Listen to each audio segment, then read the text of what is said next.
Aujourd'hui, je me suis lancé un défi intéressant que j'avais trop envie de réaliser. Sortir un morceau et faire exploser ses résultats avec seulement 100 € de budget promo. Et oui, 100 patates pour faire ce que des labels payent des milliers. Alors, est-ce que c'est possible de performer en streaming avec un mini budget? Est-ce que 100 € peuvent réellement booster une carrière musicale? Et surtout, quelle stratégie vaut le coup et laquelle te fait perdre ton argent? Pour ça, j'ai demandé à un beatmaker et un artiste de me concevoir un morceau que j'ai distribué sur les plateformes et avec lequel j'ai testé plusieurs actions et plusieurs stratégies. Tout a été calculé pour optimiser sa performance. On va analyser chaque dépense et chaque résultat et je vais te montrer ce que tu peux faire toi aussi pour ta musique. Et peut-être qu'on va gagner suffisamment en royalties pour pouvoir rembourser les 100 €. Si tu es artiste indépendant, reste bien jusqu'à la fin de cette vidéo parce que dans celle-ci, je te donne toutes les clés pour maximiser tes streams. Même si t'as pas un gros budget, les résultats risquent de te choquer. Si le concept te plaît, n'hésite pas à commenter, liker et partager la vidéo à un autre artiste. Je referai sûrement ce concept avec des budgets plus importants comme 500 €, 1000 €, etc. En attendant, accroche-toi, on est parti.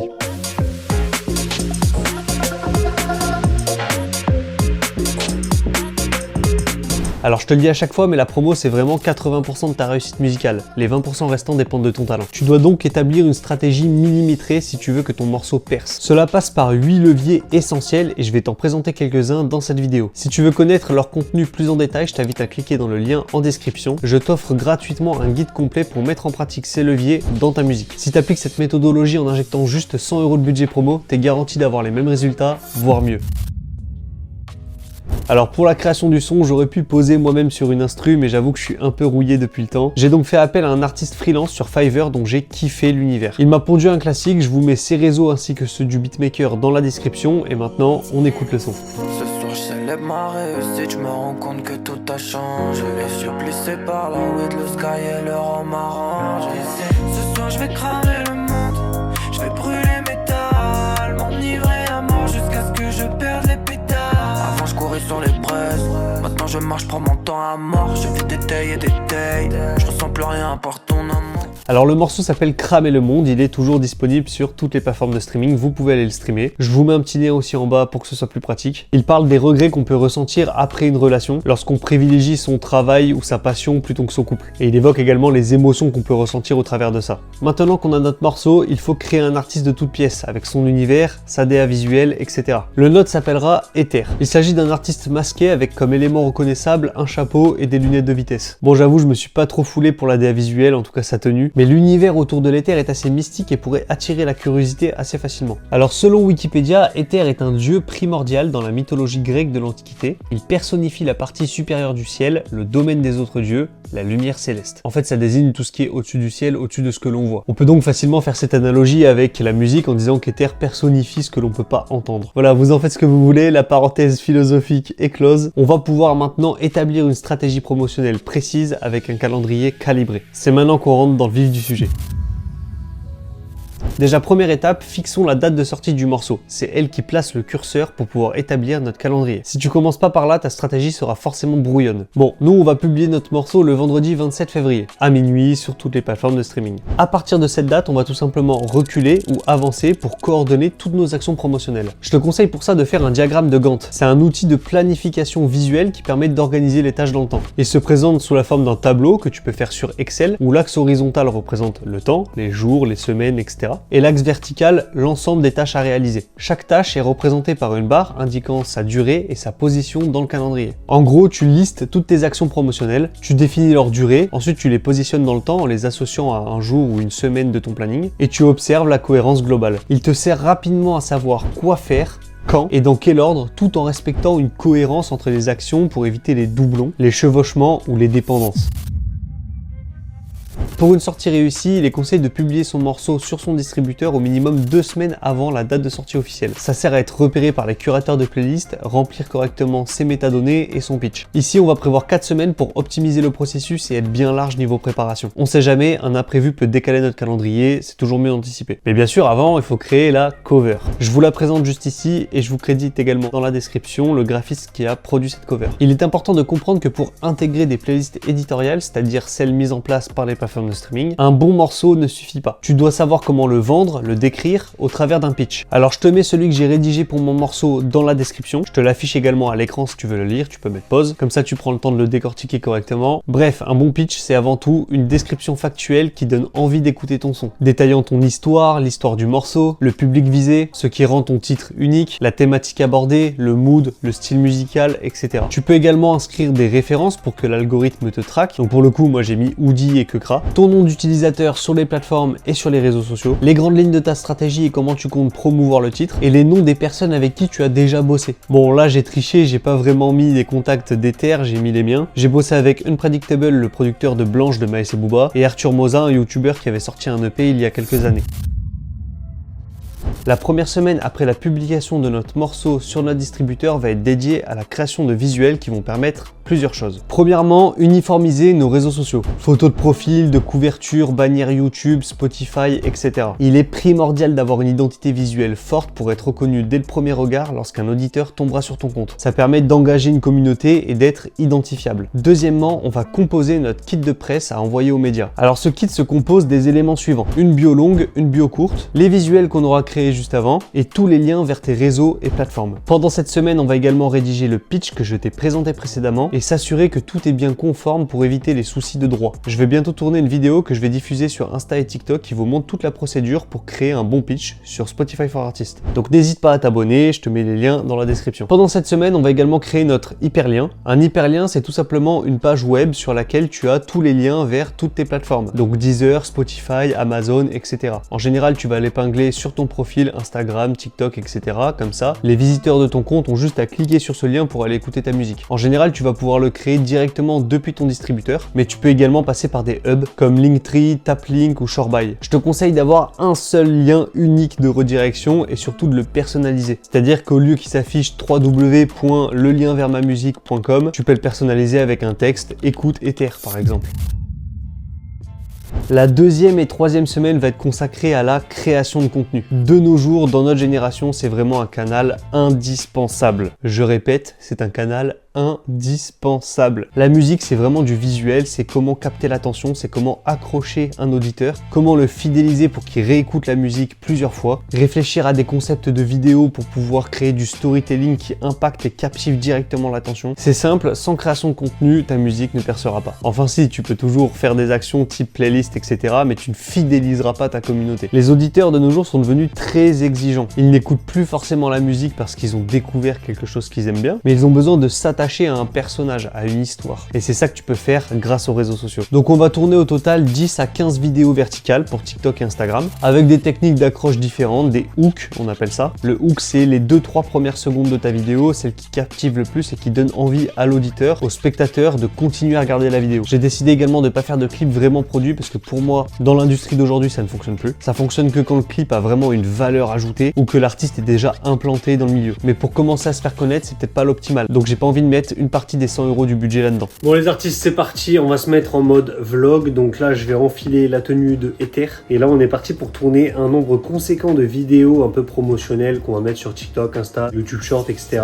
Des vidéos un peu extraits de son. Et ensuite, je ferai les vidéos storytelling un autre jour. Aujourd'hui, une quinzaine de vidéos à peu près à tourner, c'est quand même conséquent. Petit point sur le budget, parce qu'on a 100 € pour faire la meilleure promo possible, atteindre les meilleurs résultats. Il y a déjà 5 € qui ont été dépensés dans des roses.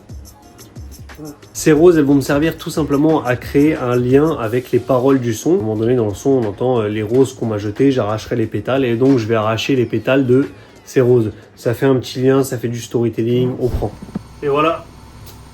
Non, attendez, j'ai enlevé tout ce bordel pour parler quand même. Bon, j'ai opté pour une tenue plutôt élégante, plutôt bien habillée pour prendre un peu le game à contre-pied. C'est des tenues qu'on n'a pas l'habitude de voir dans la pop urbaine ou dans le rap de manière générale. Pourquoi je fais ça? C'est pour justement créer un aspect choc aux vidéos, un aspect tape à l'œil un peu. Moi, je vois bien des gens dans les commentaires dire qu'est-ce qu'il fout ce mec en costard, sa musique elle pue la merde, en plus il mérite pas. Résultat, la vidéo va se transmettre dans les feeds de plein de gens, parce qu'il y a plein de gens qui vont commenter de la merde dessus. Parmi ce gros lot de personnes qui tomberont sur la vidéo, il y aura forcément une énorme partie qui seront fidèles à la musique d'Ether. Faut que vous sachiez les gars et filles que dans tous les domaines vous allez avoir une partie qui va vous détester, une partie qui va vous kiffer. C'est le monde qui est fait comme ça. L'être humain aime bien critiquer, aime bien donner son avis quand on lui a pas demandé. Bon, pour la première vidéo il me fallait un mur blanc. On l'a juste ici. Je vais vous épargner tous les coulisses des tournages parce que ça va être un peu redondant. Je vois qu'on a Flaubert dans la baraque. Mais sachez que là, je vais tout simplement changer de décor dans la salle de bain, dans la cuisine. Et tout simplement, ça va être des extraits de sons où je vais me dandiner, danser, faire genre que je rappe, enlever les pétales de la fleur. Et je vais aussi utiliser l'intelligence artificielle par moment pour mettre du feu autour de moi, parce que le son s'appelle quand même Cramer le monde. Mais je vais pas foutre le feu à ma maison. Bon les gars, être artiste, c'est assez dur, hein, je vous le cache pas. Photoshoot express. Donc je vous ai prévenu, hein, ces clips très petit budget. Rose. Bouteille de vin, moi je vais me foutre au milieu et on aura un shooting plutôt agréable je trouve pour constituer ce qu'on appelle le pack de presse. C'est un pack que vous allez envoyer aux médias, aux playlists que vous voulez contacter pour apparaître sur leurs réseaux sociaux. Toutes ces vidéos vont permettre également de créer les canvas et les visuels pour Spotify par exemple. On va pouvoir également en extraire des photos pour pouvoir les poster en photo dump sur nos réseaux sociaux. Bref, ça va être des visuels qui vont vraiment nous servir. Donc au total, j'ai dépensé à peu près 25 € en matériel, en déco, etc. pour pouvoir améliorer ces visuels. Et on va pouvoir créer d'autres types de vidéos qui n'ont pas forcément la nécessité d'un tournage. Donc ça va être des vidéos à concept avec des hooks efficaces. Et vu que je parle de hooks depuis quelques secondes, en voici 3 super efficaces qui fonctionnent dans le milieu de la musique. On a tout d'abord le hook influenceur. En gros, tu vas prendre l'extrait d'un react d'un streamer ou d'un youtubeur, peu importe, et tu vas remplacer le son par ton morceau. Ça fonctionne super bien parce que de 1, tu prends le buzz de quelqu'un d'autre, et vu qu'il a cette notoriété là, ça donne un côté sensationnel. Waouh, il a découvert ton son, il a écouté, quelle a été sa réaction. Ensuite, on a le hook de l'objet. L'idée, c'est de présenter un objet au spectateur en se plaignant de son dysfonctionnement. Par exemple, là, j'ai une télécommande, le bouton il marche pas, ça fait un bruit bizarre quand j'allume ma télé, hop, et quand je clique sur le bouton, il y a mon morceau qui se lance. Ce hook est efficace parce qu'il est intriguant. On se demande quel bruit fait la télécommande. Et enfin, le troisième exemple, même si je pourrais continuer la liste indéfiniment, le hook Snapchat. L'idée, c'est de faire une transition parfaite entre une vidéo prise sur l'instant, comme sur Snap, avec le bandeau de texte. Sur ce bandeau de texte, on peut même écrire une phrase qui va marquer les esprits. Et on fait cette transition avec un bout de clip de l'artiste, ou alors en le filmant en train de freestyler.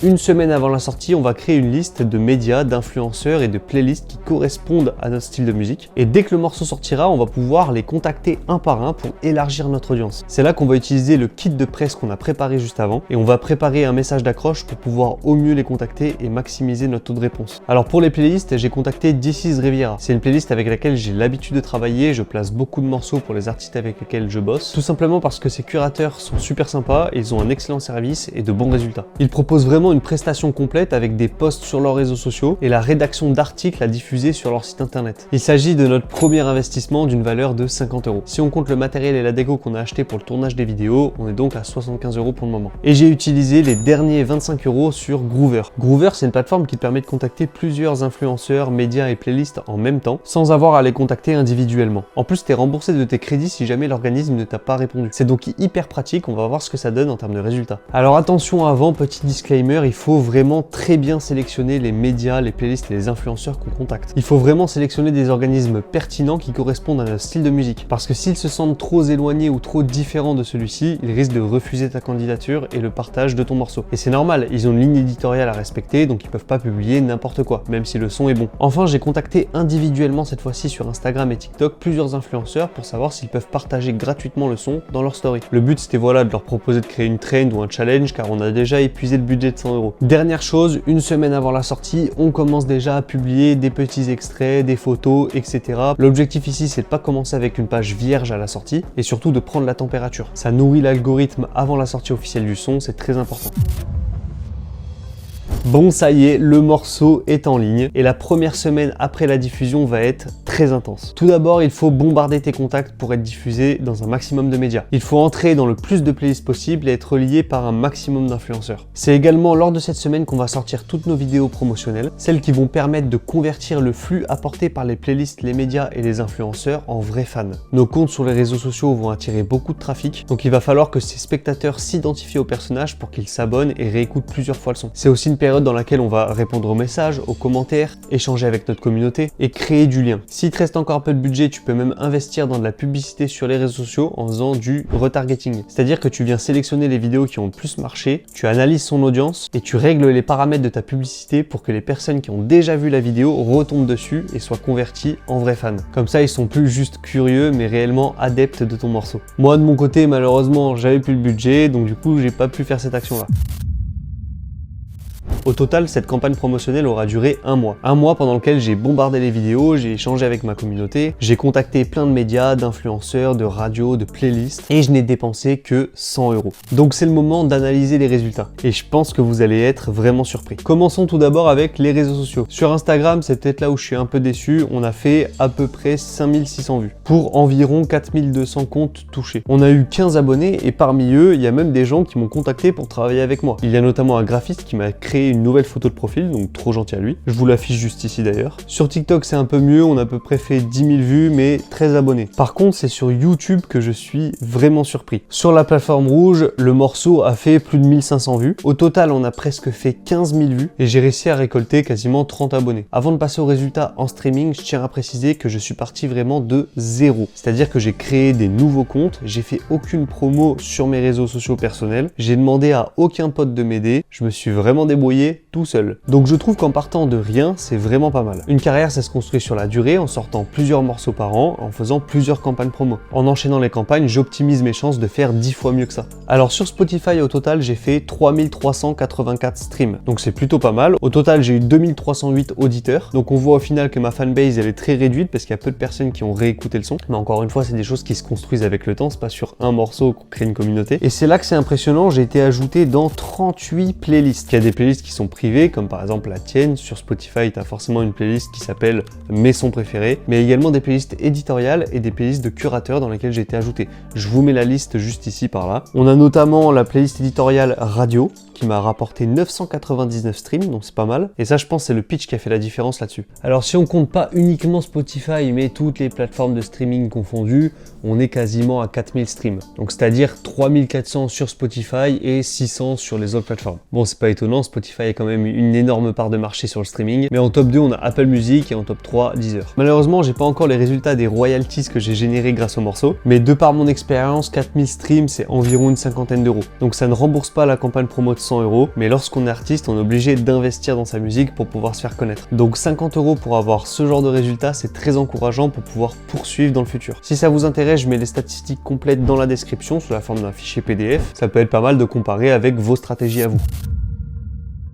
Alors honnêtement, pour 100 € de budget, le résultat est vraiment satisfaisant. D'autant plus que c'était le premier son des terres et que je suis parti de zéro. Aucune promo sur mes comptes perso. Comme je te l'ai dit, une communauté, ça se construit sur la durée, pas uniquement avec un seul morceau. Et c'est en enchaînant les campagnes promo qu'on obtient de vrais résultats et surtout un engagement de notre communauté. J'aurais quand même aimé faire au moins une vidéo virale à plusieurs milliers de vues, mais il aurait fallu que je me mette un peu plus en scène et ça respectait pas forcément la DA mystérieuse de l'artiste. Alors bien évidemment, j'aurais pu tester énormément d'autres techniques. J'ai dû faire des choix pour rester cohérent et me concentrer sur l'essentiel pour que toi aussi tu puisses reproduire ce schéma et passer de 0 à 5000 streams, voire plus. À 10 000 likes sous cette vidéo, je reteste ce format avec des budgets plus importants. Pourquoi pas 500 €, 1000 €, etc. Si toi aussi tu veux gonfler tes streams et faire décoller ta carrière, j'ai un cadeau pour toi. Dans la description, je t'offre les 8 leviers de la promotion musicale. C'est 8 actions simples à appliquer pour pouvoir optimiser tes résultats. Si tu veux réserver un appel gratuit avec moi pour qu'on passe en revue ta stratégie, je te mets également le lien en description. C'était Alexis de Fiour et je te souhaite une bonne semaine.